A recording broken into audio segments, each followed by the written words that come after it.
명성교회 부자 세습 무효 판결에 대한 최종 결정을 앞두고 예장통합총회를 위한 기도회가 열렸습니다.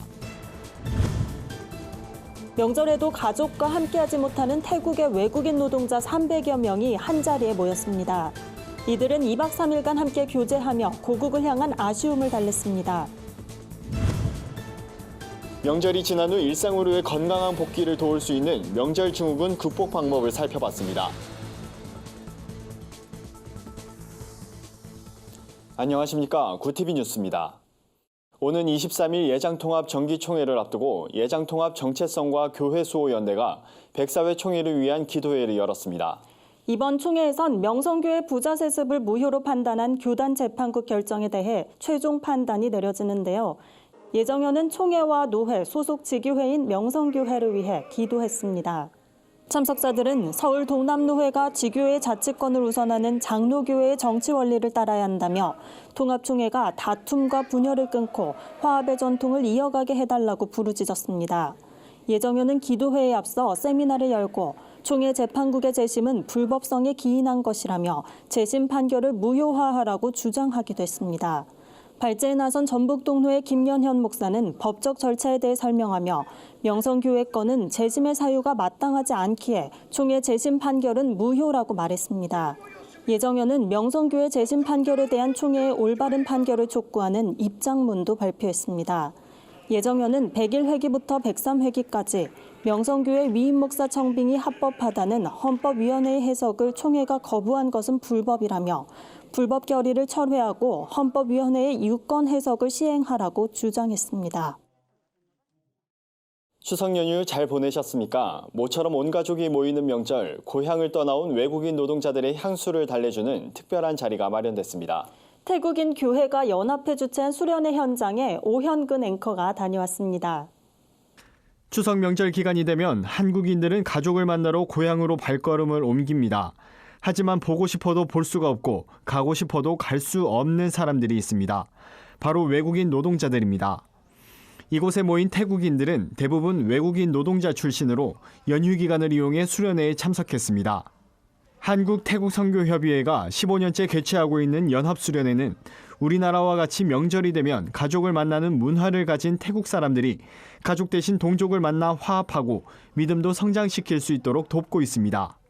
태국인 노동자들은 이제 휴가나 설날 때 휴가 기간이 한 3일 정도, 4일 정도 되기 때문에 그 시간에 자식들이 모여서 뭐 밥도 먹고 식사도 하고 태국인들이 한 300~400명 같이 모여서 같이 또 그곳에서 다 같이 공동체를 이루는 것 자체가 태국인들에게 큰 의미를 갖는다라고 생각돼요, 제가. 현재 한국에 있는 20곳의 태국인 교회 중 15개 교회에서 모인 340여 명의 수련회 참가자들은 2박 3일의 기간 동안 야외 체육 활동과 장기자랑, 함께 음식을 만들어 먹는 활동 등으로 즐거운 시간을 보냈습니다. 무엇보다 초신자들도 함께 참석하면서 초청 강사의 메시지를 통해 하나님을 알게 되고 복음에 대해 진지하게 고민하는 시간도 가져 의미를 더했습니다. 정진학 선교사는 연합수련회는 이들이 태국으로 돌아가기 전 신앙인으로 자라게 되는 좋은 계기가 되고 있다고 설명했습니다. ก็สำหรับค่ายครั้งนี้ก็มีความรู้สึกว่าได้รับการฟื้นฟูอย่างที่ได้ตั้งเป้าไว้ว่าอยากจะมานมัสการพระเจ้าแล้วก็อยากจะได้รับเขาเรียกว่าการนมัสการพระเจ้าและอธิษฐานที่ได้พบพระเจ้าในการมาค่ายครั้งนี้ค่ะก็ตื่นเต้นค่ะสำหรับทุกค่ายมันคือความตื่นเต้น 불교의 나라로도 잘 알려져 있는 태국에선 최근 급성장하고 있는 이슬람이 복음 전파에 큰 장애물이 되고 있습니다. 때문에 한국에서 갖게 된 이들의 신앙은 태국 현지 속에서 복음의 영역을 확장시킬 수 있는 중요한 재원으로 떠오르고 있습니다. 한국-태국-선교협의회는 태국 사역자들과 연합해 내년 수련회를 현지에서 개최하는 방안도 논의 중인 상황이라고 밝혔습니다. 구티비 뉴스 오현근입니다.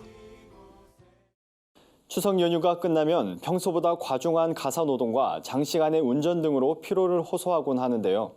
일상으로 건강하게 복귀할 수 있는 명절 증후군 극복 방법을 소개해드립니다.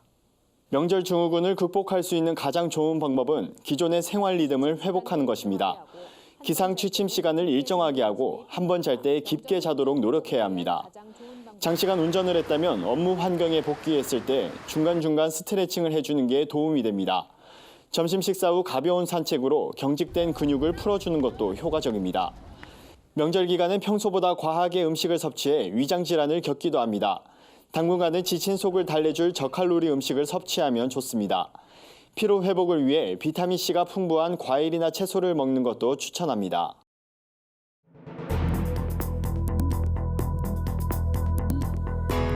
세계 곳곳의 주요 소식을 살펴보는 시간입니다. 미국에서 위성 지도 서비스인 구글 어스가 22년 전 실종 사건을 해결하는 데 큰 역할을 해 화제가 되고 있습니다. 플로리다주에 살았던 한 주민은 구글 어스로 이 지역 호수를 확대해 들여다보던 중 자동차처럼 생긴 물체를 발견하고 현재 자신의 옛집에 살고 있는 집주인에게 연락했습니다.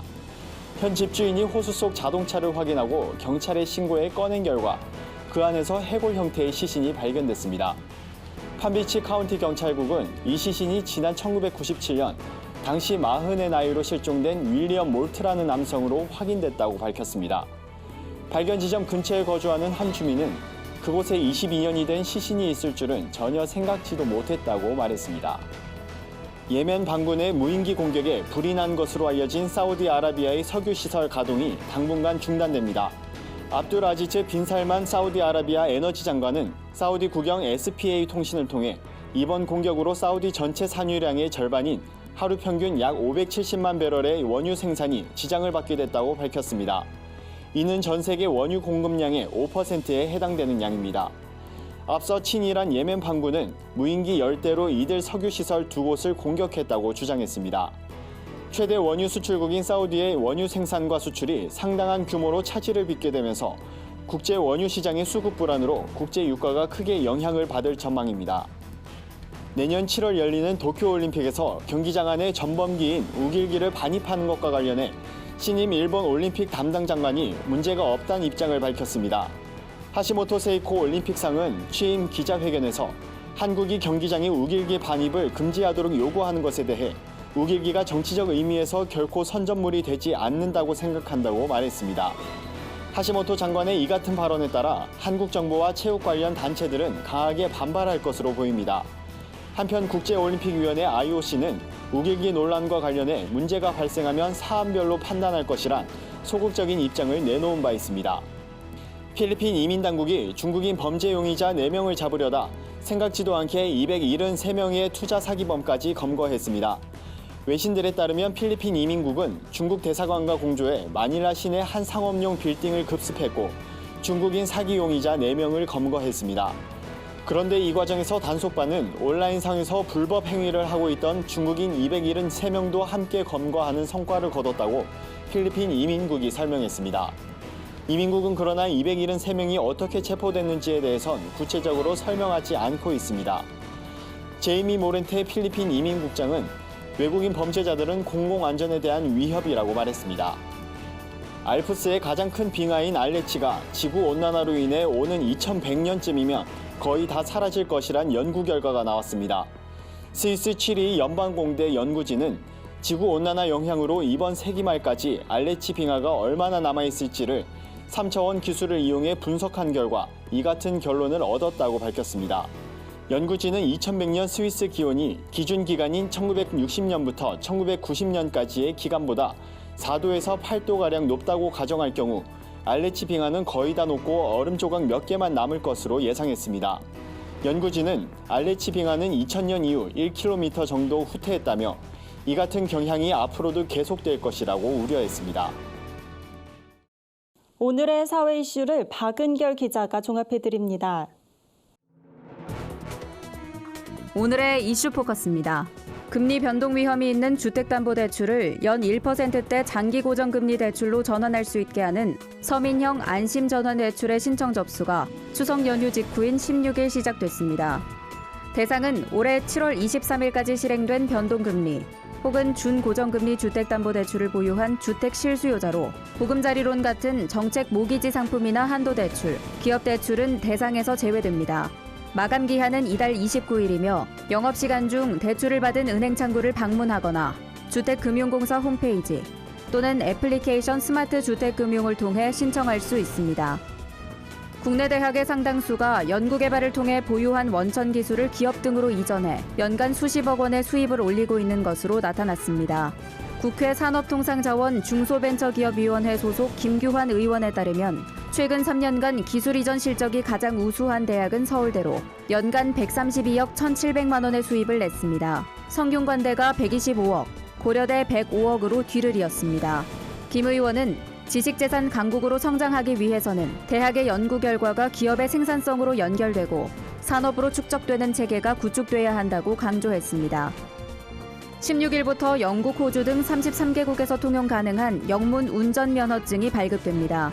영문 운전면허증 뒷면에는 이름과 주소, 운전 가능한 차종 등 면허 정보가 영문으로 표기됩니다. 그동안 한국인이 외국에서 운전하기 위해서는 출국 전 국제 운전면허증을 발급받거나 출국 후 한국 대사관에서 운전면허증에 대한 번역 공증서를 받아야 했는데 앞으로는 이러한 번거로움이 해소될 것으로 보입니다. 하지만 나라마다 영문 운전면허증 사용기간이나 요건이 다를 수 있어 출국 전 확인이 필요하다고 경찰은 당부했습니다.